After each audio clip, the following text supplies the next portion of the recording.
In this video, I'll show you how to connect Cursor to GitHub. First, open Cursor and launch the project you want to connect to GitHub.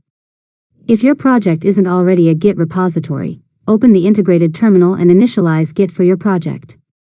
Next, create a new repository on GitHub if you don't already have one. Give your repository a name, leave the page open, and copy the repository URL when it's ready. Now, return to Cursor and open the integrated terminal.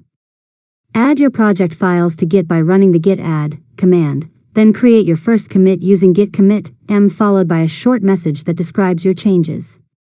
After that, connect your local project to GitHub by running the git remote add origin command and pasting the repository URL you copied from GitHub. Then push your project by running git push origin main.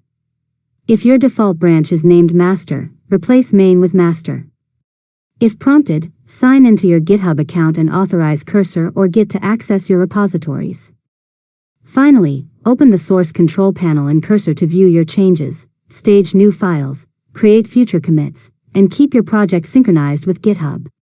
Refresh your GitHub repository in your web browser to confirm that your files have been uploaded successfully. And that's it. You've successfully learned how to connect Cursor to GitHub.